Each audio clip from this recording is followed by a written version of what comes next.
try to join too many shared shits, and oh my god, we might not be sharing chat today.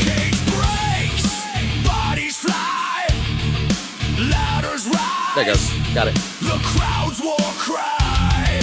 Stage. Power bombs. Next collide. Suffering fuels the warrior's pride. Revolution X. Watching pain ignite. Charging chaos. Screaming through the fight.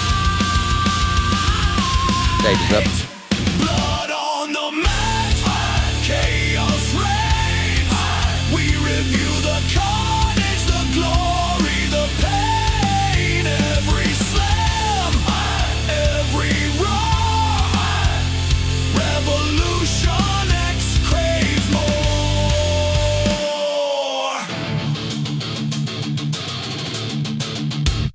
Chairs swing, skulls collide, ropes burn as giants collide. Submission holds, arms snap, twisting fate in a brutal trap. Revolution X, judges of despair. Wrestling's torment, we rip and tear. Blood on the mat, chaos reigns.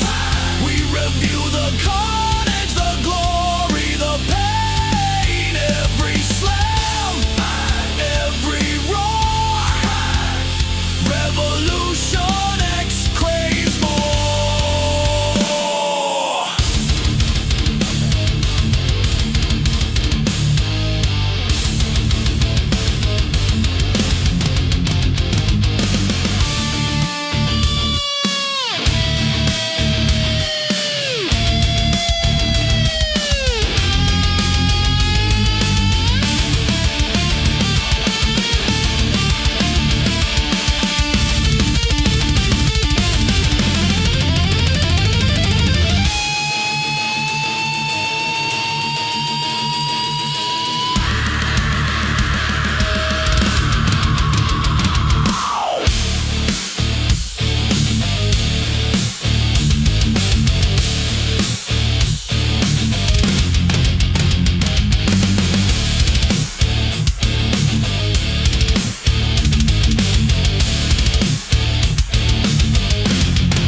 Blood on the mat, chaos reigns. We review the carnage, the glory, the pain. Every slam, every roar. Revolution X craves more.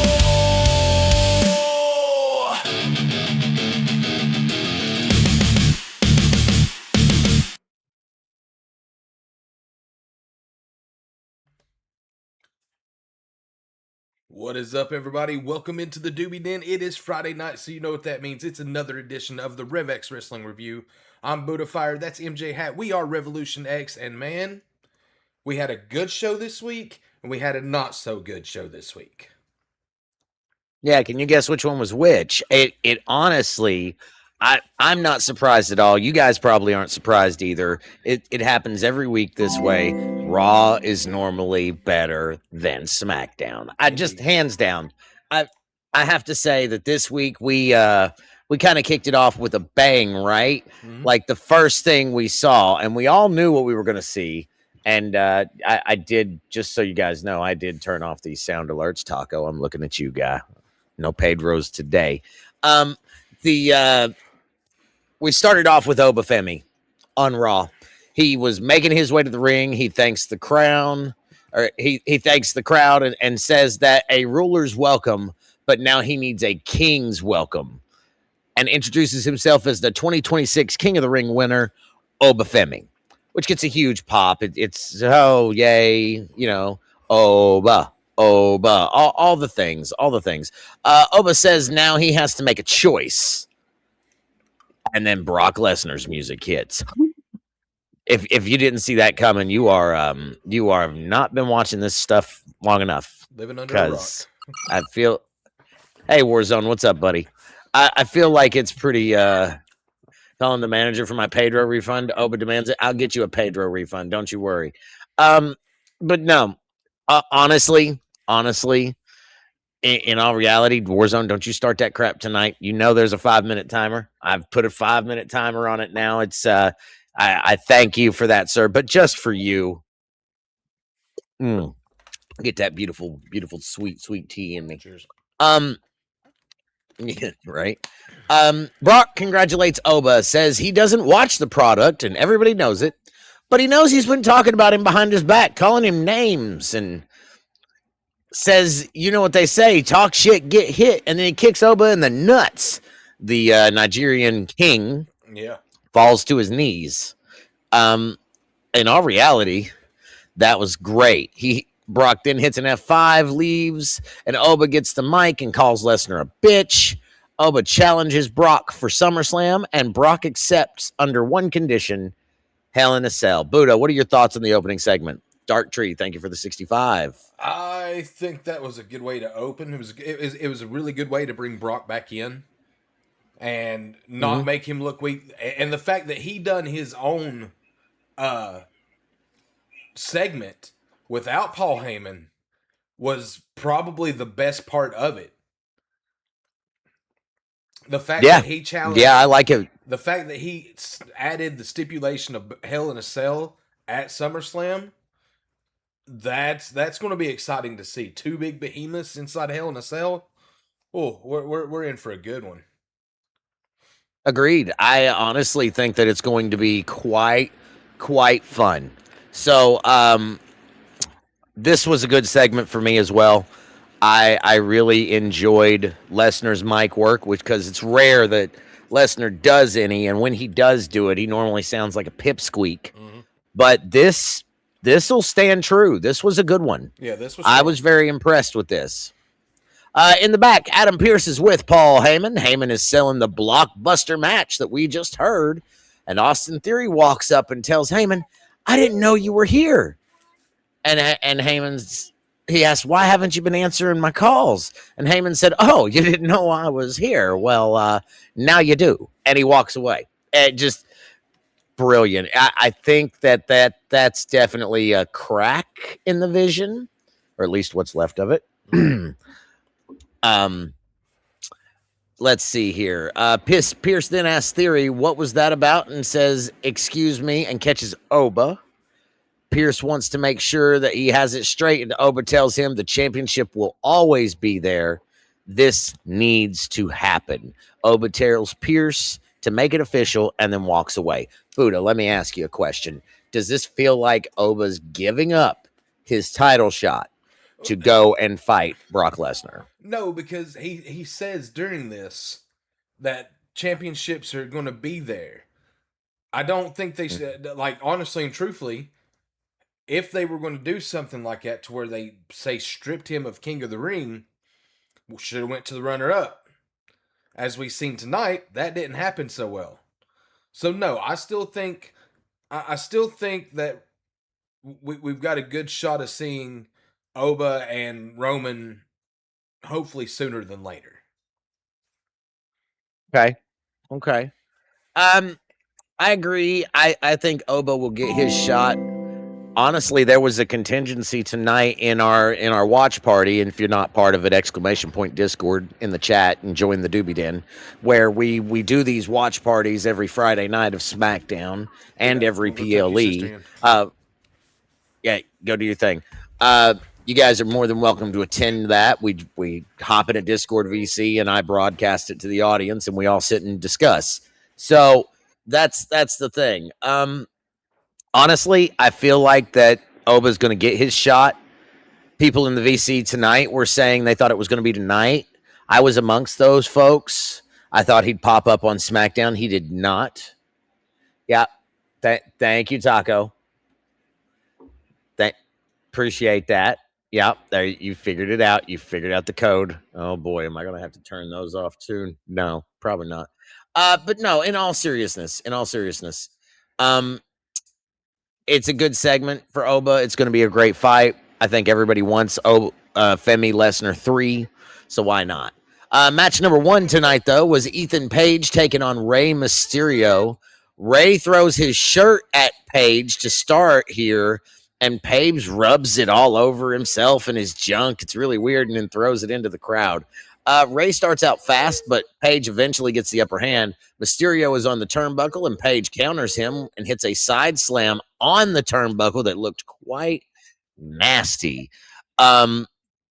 Page continues to work the lower back of Ray, but Ray finally gets some offense in, leading to a sliding splash to the outside. More back and forth and counter for counter, and the finish sees Mysterio hit the 619 and a frog splash for the dub. This was a good opening match, Buddha put in the notes. I'm inclined to agree. I think that I think it was a strong match. At least it was Ray that won. Yeah, because Ethan Page, he's still kind of new, right? He's not the guy that you want to what am I looking for here?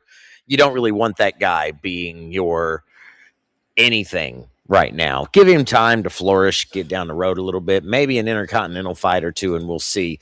I thought I heard Buddha coming back, maybe not. Oh yeah, there he comes. Buddha. Well, he ain't got his head on, so hold on, chat. The question is, Buddha, match number 1, what did you think of Ethan Page versus Rey Mysterio?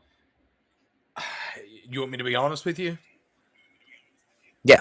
It hurt Page to take that loss more than it did Mysterio to get the win.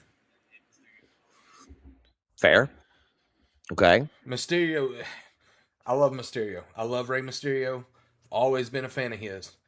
But he's supposed to be taking on a general manager's position in AAA. I feel as though that needs to be the basis of his character now. He don't need to be wrestling. There's no point for him to be wrestling. And Ethan's still coming up. If he's dropping losses to every luchador known to man, then, like, I mean, it kind of feels like we're playing the Chad Gable segment over, just this time with Ethan Page. What's up, Apocalypse? Welcome in. Yeah, I don't know. I'm not an Ethan Page guy, so I don't see him as a real threat yet. Give him some time to flourish, though. This is what I was saying before you came back, and he'll make a decent mid card champion. I just don't think the time is now. So I agree. Backstage segment with Judgment Day, and they are in Danhausen's secret laboratory. Danhausen is nowhere to be found, so Judgment Day steal his Knicks jersey. Shame, shame, shame. And say they're going to send a message to him. We'll get back to that in a minute. Joe Hendry is out next. He's doing a concert for your new WWE Tag Team Champions, the Street Profits. Street Profits make their way out to the ring and have a few people to thank. First, the WWE Universe, which they hyped up quite a lot. Secondly, they thank the GOAT, they said, and I'm quite inclined to agree with, Seth freaking Rollins. And lastly, they thank Joe Hendry. Then they all go into song. Talk about all the vision. Yeah, it was good. Theory cries himself to sleep at night and his music hits. Wow, that's dark. Theory says next week there will be a rematch for the tag titles, and thanks Joe for his last song being about him, because like Hendry said, Cena destroyed Theory on the mic, but he's going to destroy Henry in the ring tonight. Hendry says they can wait till later or they can do it now, which leads us into Ethan Page is nothing but a joke at this point, says Dark Tree. Ethan Page shouldn't win, especially against Ray. He hasn't deserved it. I think those are fair points, gentlemen. Yeah. Match number 2. Match number 2 was Austin Theory, Joe Hendry. Hendry controlled the good majority of this matchup. Theory got a very little offense in. Hendry hit a new version of a standing ovation, aka side effect for you old heads, for the win. Buddha, talk to me about this segment. What are your thoughts? Like, this was probably the most disappointing thing of the night. Like, the match was, I mean, it was short. It was like 2-3 minutes long. And, I mean, like, if they're breaking up the vision, this was a shitty way for fucking Austin Theory to go out. Just being honest. Yeah, 100%. 100%. Say his name and he appears. I mean, we can do that, guys, if that's what you really want. They're asking for it, Buddha. So I feel the need here to, and of course I'm not prepared. Go figure, but say his name and he appears. I believe in Joe Hendry. your head and drink. Sorry. No, I'm not. In the back, Raquel makes her case for an Intercontinental title shot. And Pierce says Maxine Dupree is in the running too. Raquel says she will go through Maxine, and Pierce says she can do that tonight. Liv and Roxanne walk up, and Liv is flipping out over the curse and EO. Raquel tells her not to worry. The boys got Danhausen, and she has her back, which did calm Liv down, I guess. Honestly, why are we still doing Judgment Day? I thought we were done with this.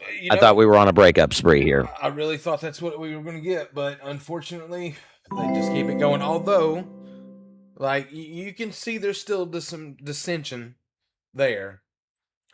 Raquel was rolling her eyes and, just getting sick of listening to Liv's shit. And I think it's still going to come to a boiling point.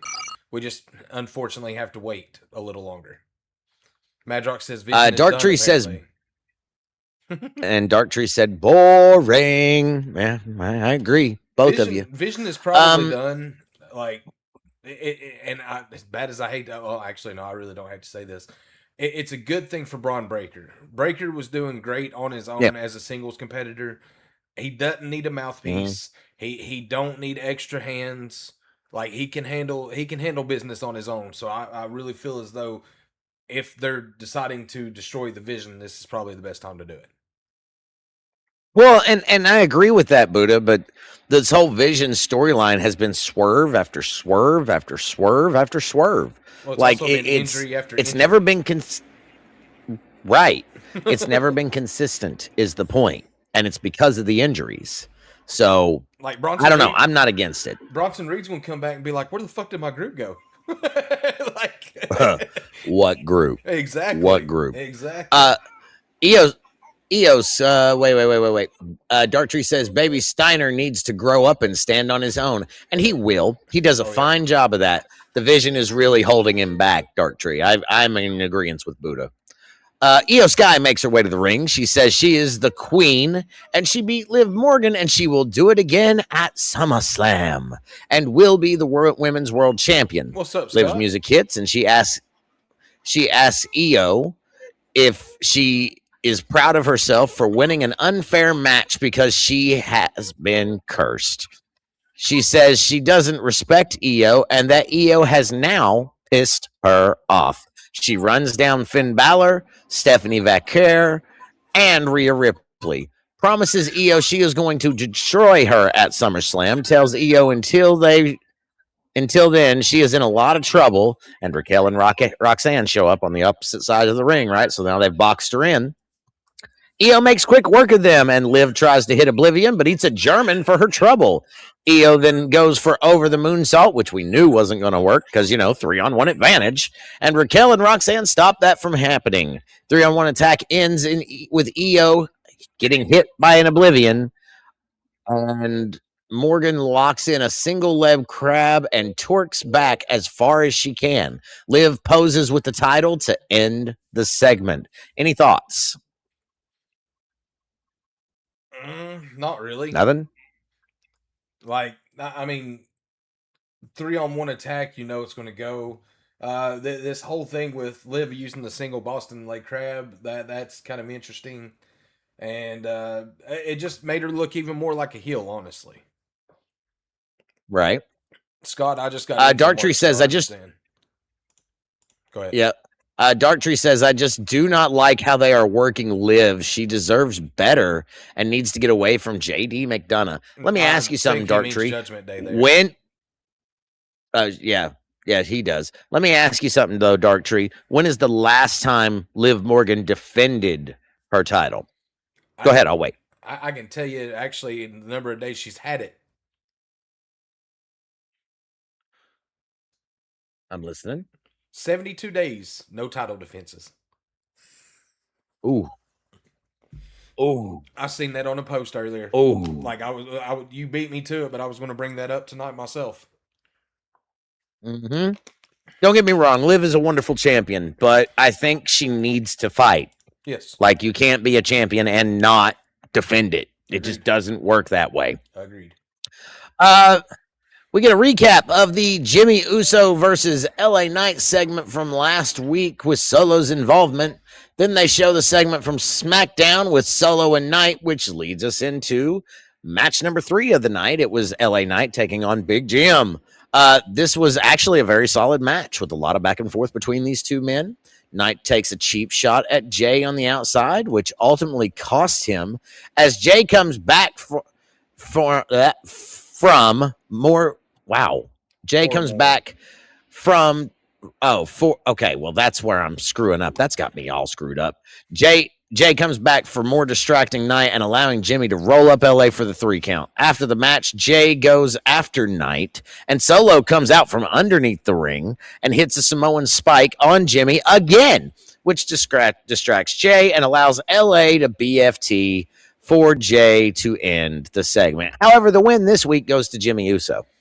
And that's honestly good. Yeah. But you cannot blame that on Liv. That is crappy WWE AI creative, says Dark Tree. No maybe so, but a fighting champion looks better on screen than a champion who never defends the title. Agreed. Not sorry.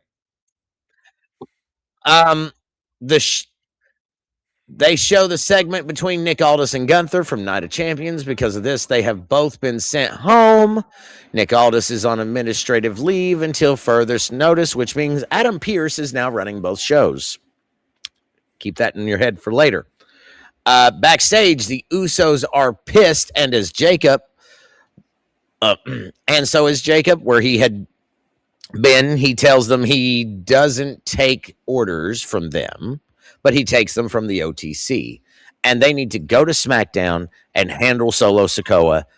That's family business. Jay says he is going to be there too because Sammy doesn't have a challenger, and he is going to bring the gold home to the bloodline.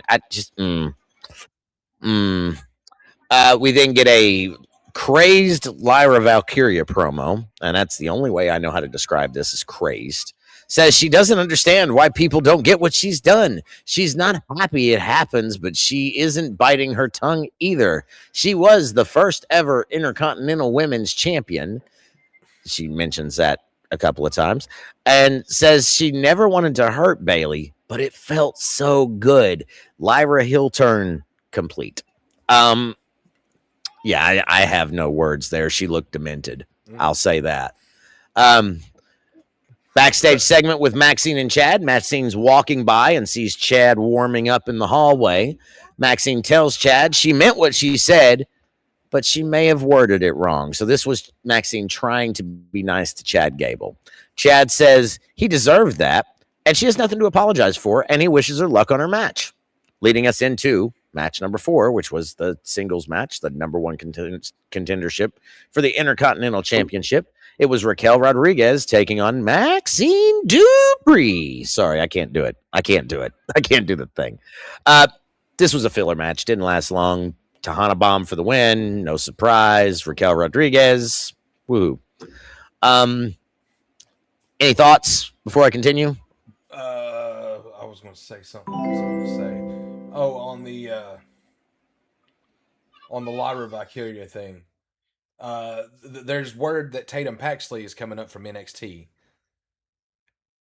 I hope so. They were a very cohesive tag team when they were a tag team in NXT. And for anybody that I hope so. For anybody that doesn't know who Tatum Paxley is, she's like a gothic chick in NXT, and she will bring out a very dark side of Lyra if that actually plays through. Fantasy booking, if you want to say it, but like that's something to maybe look forward to in the near future. Sorry. Continue. Agreed. Yep. We get a backstage segment with Danhausen finding his laboratory trashed. Liv comes in laughing, and Danhausen asked what he did, and Liv reminds him. She tells Danhausen he'd better make something happen, or more bad things are going to happen to him. Yeah, it's going to take more than trash in his lab, I feel like. I think that this needs to... Honestly, it's a bullshit storyline. I'm just not really interested. And I love the Danhausen stuff. I mean, I really do, but without the Miz and Kit Wilson there, it serves no purpose. Agreed. So, but that's just me. Match number 5 was Chad Gable taking on JD McDonough. The Judgment Day is going to end up having like Miz and Kit. Yeah, maybe Dark Tree. Here we have another solid match. Hey, what's up, Chef? Welcome in. Thank you for the 100 biddies. Appreciate that. We have another match between two competitors, both men giving their all, counter for counter, move for move. Danhausen shows up with the briefcase, and Dom chases him out of the arena. In the end, Gable was able to pick up the victory by having JD tap out to the ankle lock. And Jeff, again, thank you for dropping 100 biddies to Buddha. Appreciate that. Thank you so much. That being said, after the ankle lock, after the match, Dom and JD check the briefcase, which is booby trapped, and this allows Danhausen to get the jersey back from Dominic Mysterio. Danhausen celebrates on the ramp, and Raquel blindsides him. She's able to get the jersey back from him, and she brings it right back down to Judgment Day, who then he pretends to wipe his sweat off with it. It's a weird thing. Honestly, Chad looked great in this match. That I'm going to say. It was good because both of these men are very technical wrestlers. So, honestly, it was one of the better ones of the night. But I know that's not saying much. This was a good show, but it was a lot of storyline show. It wasn't really a wrestling show. Does that make sense? I will say that JD took one hell of a bump from that Spanish fly off the top rope. Like, that was some scary shit. Oh, yeah. But, whew. I thought they landed on their heads, to be honest. He makes that look so good. Well, remember about a year ago this time, right? You and I were covering these reviews, and Chad did something. It was right before he went into this Lucha Libre storyline. And he jumped off the top rope, and we thought he broke his neck. Yes. Do you remember? I do remember that. Oh, my God. That was one of our first shows. And, we get a backstage segment with Austin Theory and Maxine Dupree. Austin tells her that if she wants to go down that road, maybe this isn't working out, and leaves. Maxine's tore up and devastated. Alpha Academy shows up and asks, "What's the matter, babe?" And if Maxine is okay, and she says she doesn't know, and leaves. Austin Theory and Maxine Dupree. Any thoughts? Not really. Another pointless storyline, honestly. Yeah, I'm gonna say this. Like with this story, they've been trying to tell it for a couple of months now, but they've never really put anything on screen until this, right? Yeah. Except for like I'll pass by or them standing in the hallway together or some BS like that. This was actually a conversation between the two, and I don't. There was a point where if they'd have pulled a trigger on it, could have been some power couple vibes. Not really feeling that vibe anymore. Just saying. Right. Maybe that's just me. Dark Tree says Chad Gable does look good since coming back. Hell yeah. Yes, he does. Hell yeah, bro. Let's see. Next up is the final segment of the night. This is Roman Reigns. Roman and Jacob make their way to the ring. Reigns gets Atlantic City to do the thing. Acknowledge me. And Seth Rollins' music hits. Hello, my brother. 14 years of back and forth, starting with the Shield, only fitting that they're in a spot they're currently in. Seth says Roman is holding a title he never lost, and it's time to collect. Roman says, "You must be confused." Tells Rollins he's at the back of the line, and he's done nothing to get a shot at the tribal chief. Rollins says he can play that game with anyone in the back but him. He's always at the front of the line. Rollins tells Reigns he owns him over and over the past couple of WrestleManias and how Seth has always had his number. Has Rollins ever beat Roman, like one-on-one? Yeah. He has? Yeah. I'm sorry, has Roman ever beat Rollins? Excuse me. No. That's the whole reason for this. Interesting. See what happened there? Over and over the past. No, I read that. Says he's had his numbers since day one, since he put the steel chair in his back. There isn't anything he is actually there to give him something. Seth says the only thing he has never been able to do is beat him. Bowden says, I think Fatu is going to turn on Roman like Heyman did at WrestleMania. Probably at some point. I just don't think now's the time. But you're probably right, Bowden. Let's see here. They are closer to the end than the beginning. Says they should give Reigns his own Hall of Fame, and he may even induct him. What do you say, brother, for old time's sake? Reigns says it's been a long time since he has heard any truth out of Rollins, but he's right. He doesn't want to beat him. He needs to beat him. And at SummerSlam, that's exactly what he's going to do. Reigns accepts Rollins' challenge. Buddha, talk to me. Oh, What do you think? That was beautiful storytelling. Like the fact that Rollins went over the illustrious, like I said, 14-year career that they've had from the Shield up to where they're at now, and just laying into him with just knowledge and facts, and then just says what do you say, brother? And Reigns is like, you know what, you're right. I've never been able to do it. I need to be able to do it. I have to be able to do it. So yeah, you've got your match. Like, it's just beautiful storytelling. I played, GSK says, I played board games tonight, so missed this. Well, you're lucky this wasn't tonight. This was Monday. We're just getting into the SmackDown stuff.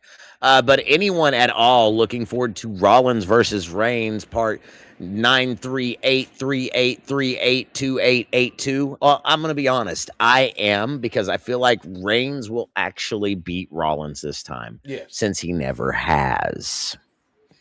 So, I don't think they're going to give Seth the title back. I think Reigns will retain because, we acknowledge our tribal chief around here. And just one more time. Acknowledge me. There it is. Well, I appreciate you, GSK. I love you, buddy. Buddha, what are we giving Raw this week? Like I said, this was a fucking show. If you want to build storylines into one of the biggest shows you put on this year, this is how you do it. 2 matches confirmed for SummerSlam and more to come. I gave this show a solid 4. Okay. I think I'm going to agree with you, man. 4 is a pretty good number. I think Raw was much better than SmackDown. But speaking of SmackDown, why don't you lead us into what tonight was? Darktree with a 3.5 and GSK with a 3. All right, right on. SmackDown, guys, was from Atlantic City as well. We open with a recap of Night of Champions and Sami Zayn's win. Sami opens the show, begins cutting a promo, thanks everyone for being awesome to me, yet you guys have booed me. He says, I could be petty, but I'm not going to be because I'm a good guy, he says. I did it my way. I did it the right way. We are celebrating Sami Zayn, he says. I will forever be known as a Grand Slam champion now. About the time he goes to say something else, Cody interrupts. Sami looks right at him and says, what do you want to talk about? Cody came out to say congrats, champ. Cody goes to leave and Sami stops him and says, wait, no, that's not it. I have something you used to have. Be honest, Cody. What are you actually out here for? Cody says nothing and Jey Uso's music hits. Jey comes out, gives Sami a hug, and they did the handshake. You earned that, you deserve that, but you know why I'm here. He says, I need to bring that gold back to the family. Cody jumps in and says, bring it to the family? What year is this? Sami says, we're not doing this. I say this as a friend and as family. Both of you stay away from me. Adam Pearce comes out, and as his first official doing for SmackDown as general manager, he says, you're going to be defending that title on Raw against the winner of the number 1 contenders match tonight between Jey Uso and Cody Rhodes. What'd you think about that opening segment, bro? Honestly, the opening segment was fire. It was absolute brilliance. It was probably one of the best parts of the show. And I'm biased sometimes, sure. But 100% this was great. I am a Cody Rhodes guy. I am a Sami Zayn guy. So Jey Uso, though, not so much. Just go on. But 100% I am about it. So that being said, was it Jey Uso what? Considered a contender at this point. Considered a contender at the Yes. He's always been considered a contender at this point. So, yeah. In the back, we get an interview with Charlotte Flair, and Alexa Bliss walks up and was like, "Hey, why was you at Night of Champions and didn't tell me about it?" And Charlotte said that she was going to get Jade one way or another, and that's how she decided to do it. Tiffy Stratton rolls up. She says, "I didn't need your help, but thanks." And then Chelsea Green rolls up. They're all getting ready for this big match, which is actually coming up right now. Match number 1. It was a 6-woman tag. It was Charlotte Flair, Tiffy Stratton, and Chelsea Green against Jade Cargill, B-Fab, and Michin. So as the entrances were still going, we got a replay of the attack from on Charlotte from Jade and the Cronies from 2 weeks ago. The beginning of this match saw the heels working over Tiffy Stratton. Charlotte got in and worked over all the heels. After an assault outside the ring, Charlotte Flair was then worked over during the entirety of the commercial break by a rotation of heels. Chelsea Green gets tagged in. All hell breaks loose, leaving the legal women being Michin and Chelsea Green. Jade gets tagged in, hits Jaded, and gets the dub. Honestly and truthfully, not anything shocking there. Jade Cargill was in it. I lost focus. Dark Tree says Cody needs to do something else for once. Couldn't agree more. And then says, "Who the hell is JC sleeping with to get all this love because she sucks?" Honestly and truthfully, it wasn't even her tonight, man. The Cronies done all the work. She just got the win. Yep. Season 3 of Unreal is unmentioned again. Go ahead. The baddies is what they're calling themselves. I'm so sorry. I said Cronies. My fault. The baddies. Yes. Absolutely right. Season 3 of Unreal is mentioned. You said Tuesday. It's the 21st. Yeah, Tuesday.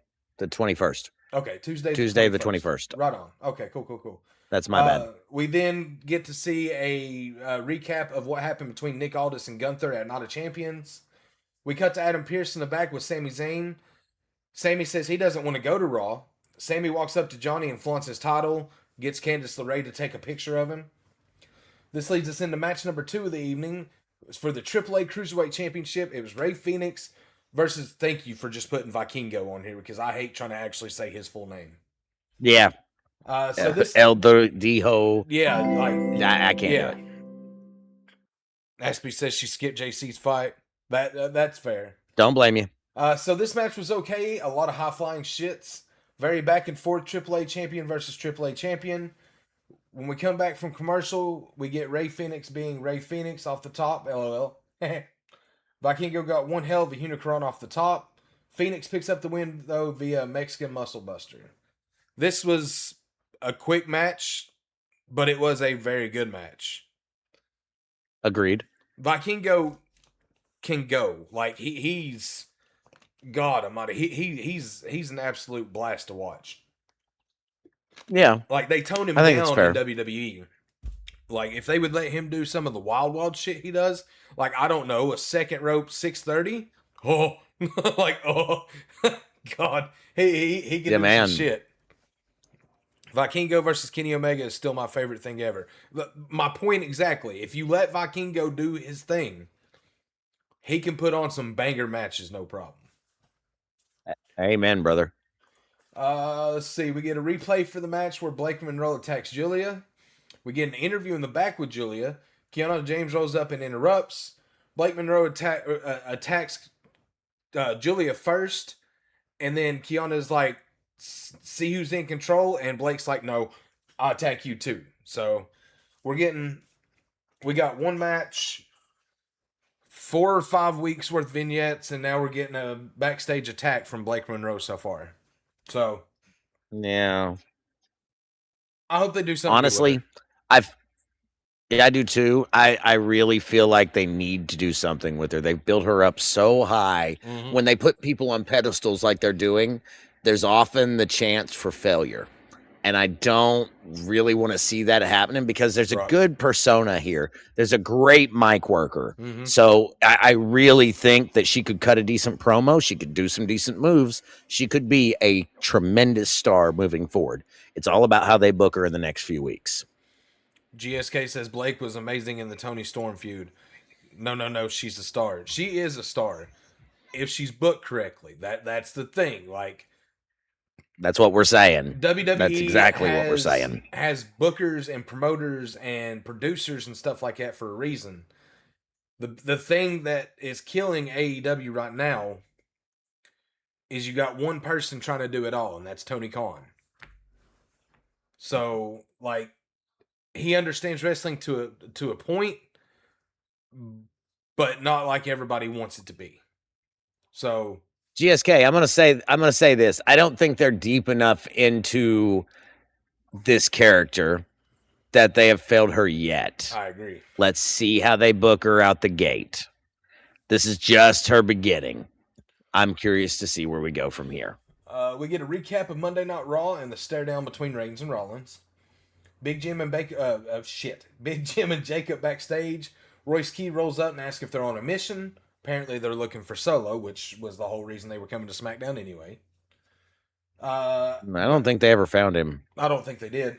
Back out at the ring, Trick Williams makes his way out. Little Yachty goes to speak and is immediately interrupted by Carmelo Hayes. Carmelo immediately asks for a title shot. Carmelo cuts a decent promo. Little Yachty gives him a match for next week, a non-title match. Trick Williams takes a shot. I think he actually bitch slaps him.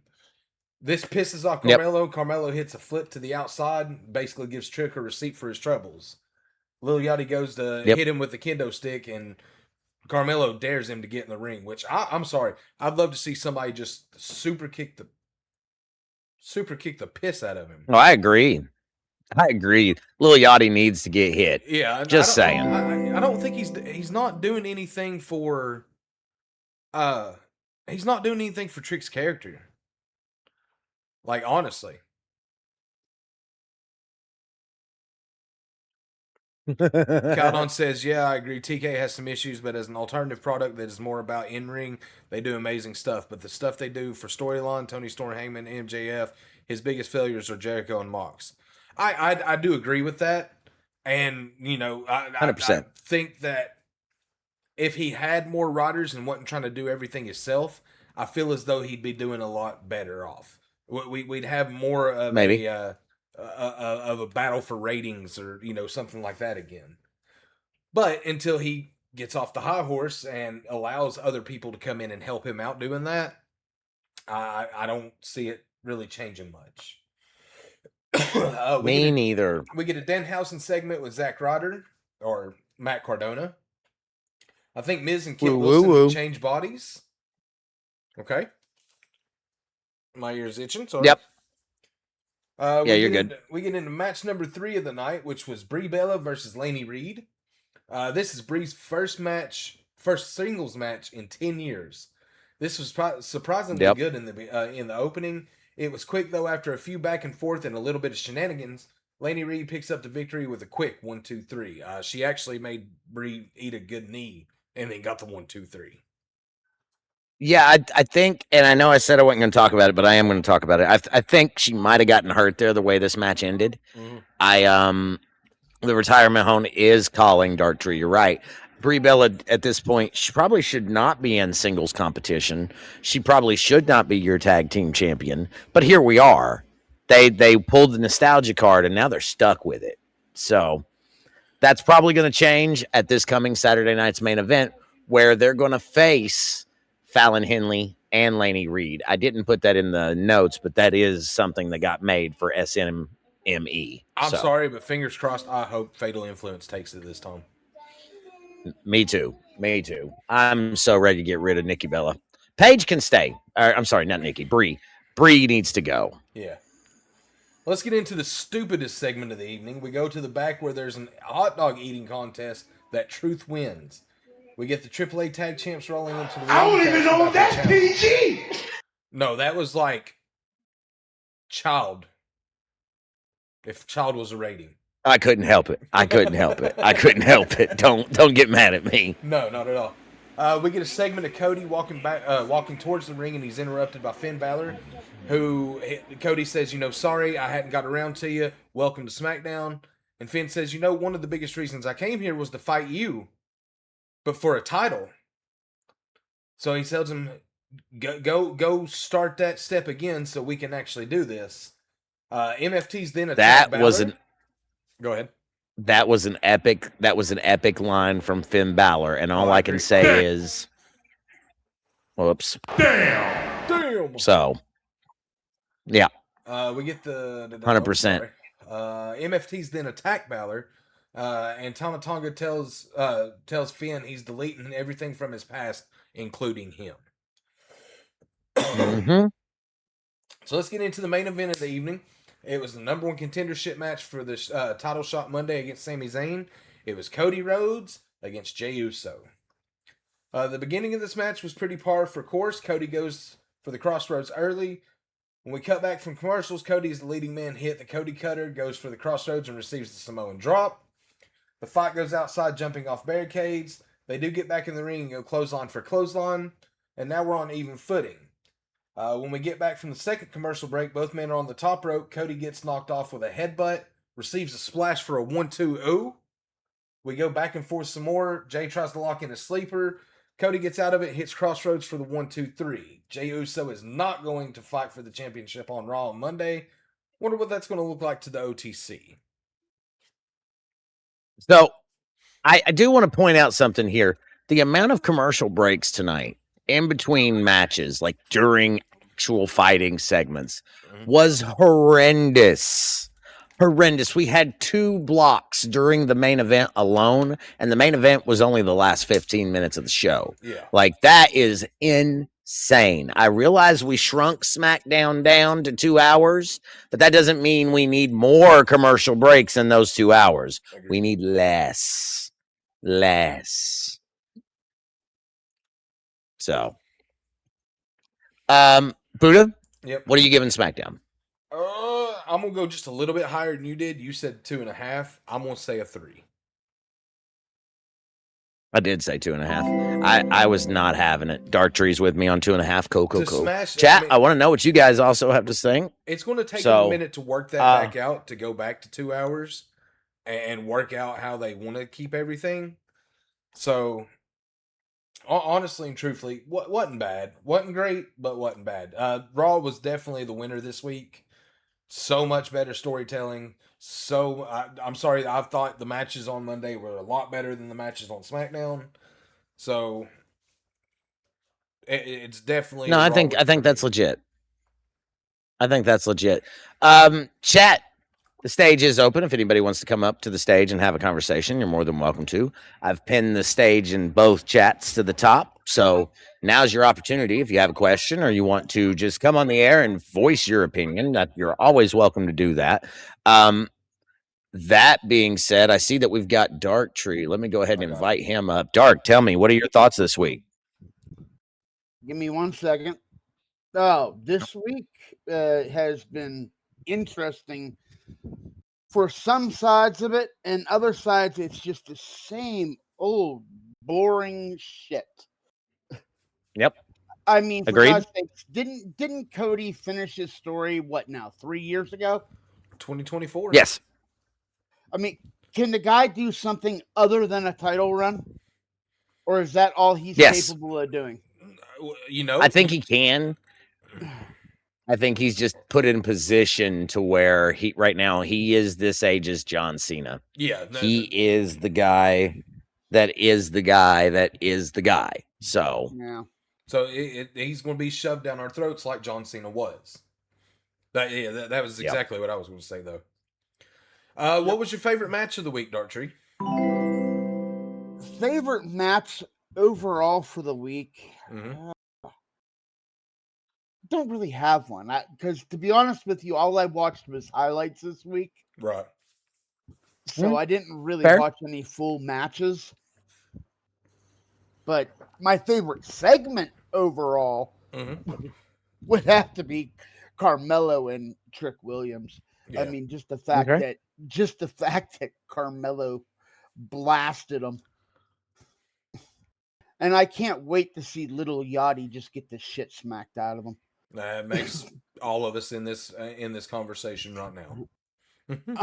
Yep. I am so 100% agree. Mouthpiece. Do you have any questions this week, Dark Tree? No, not really. I'll be interested to see how the storylines develop. Well, keep in mind, we do have Saturday night's main event before SummerSlam. It's like 2 weeks away. Yeah. Yep. So we'll have that. It'll be a decent show. Yeah, could be. I'll be interested to see if they make this thing with Nick Aldis and Gunther SummerSlam. Yeah, I think so. I think that's where we're headed. Yeah. I think that the storyline with Becky Lynch and Jessica, I think that is buried now because I haven't heard anything about it for weeks. Right. So I think that they buried that, but we'll have to wait and see if Lynch ever shows up again. Yeah. Well, she will. She will. Just give it some time.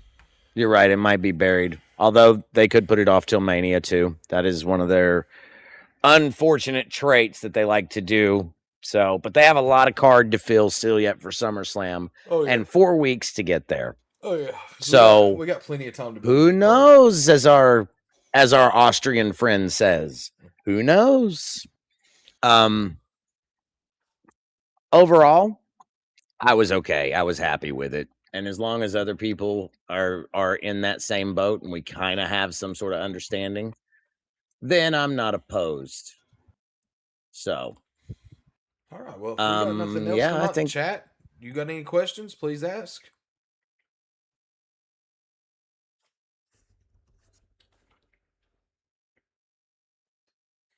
I think we're done. I think we're closing up shop. So wrap us up, Buddha. With that being said, we want to thank everybody for coming on to watch the stream tonight. We greatly appreciate it. Chat, y'all have been on fire. Dark Tree, thank you so much for joining us again. We will be live again next Friday night, 11, probably 30, somewhere in that area, with another edition of the Rev X Wrestling Review. So until then, guys, I'm Buddha Fire. That's MJ Hat. We are Revolution X, and we will catch you guys on the flip side later. Peace out. Bye, guys. Good deal. Oh, shit. No. Can't end yet. At W. Asian boy, you're late with the crab.